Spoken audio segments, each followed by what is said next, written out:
ঘরেতে মশা এলো গুনগুনিয়ে। নাও বাবু, খেয়ে নাও, কান্না করে না, কান্না বাবু খাবে, কান্না করে না, খেয়ে নাও বাবা। বৌদিমণি এই সময় বাচ্চাকে দুধু খাচ্ছে, এই সময় কামড় দিয়ে একটু রক্ত খেয়ে নি। আবার মশা কামড়াচ্ছি।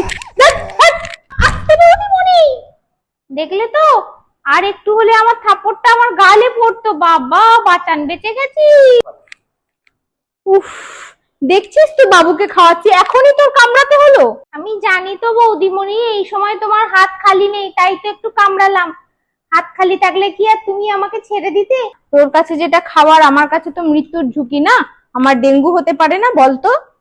ও বৌদিমণি, একটা কথা জিজ্ঞাসা করবো বৌদিমণি? বল। বলছিলাম কি, তোমার ওই কচি মেয়েটার রক্তটা কেমন খেতে গো? খবরদার ওর দিকে হুল তুলে তাকাবি না, তাহলে আমার থেকে খারাপ কিছু হবে না বলে দিলাম। রাগ করছো কেন বৌদিমণি? আমি কি কামড়াচ্ছি?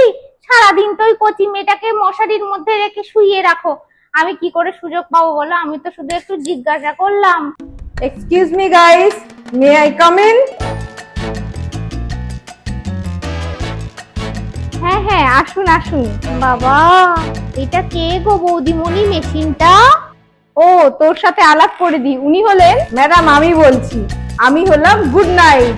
আমার পাওয়ার বাটন অন করে রাখলে সারা রাত মশাদের সাথিয়ানা। হ্যাঁ, তাই তো তোর দাদা বাবুকে দিয়ে ওনাকে অর্ডার করিয়েছি, কারণ আমার মেয়ের সঙ্গে কোনো কম্প্রোমাইজ নয়। হায় হায় বৌদিমণি, নিজের মেয়ের সুরক্ষার জন্য আমার এত বড় সর্বনাশ করতে পারলে আমি কতদিন ধরে তোমার ঘরে আছি বলো বৌদিমণি?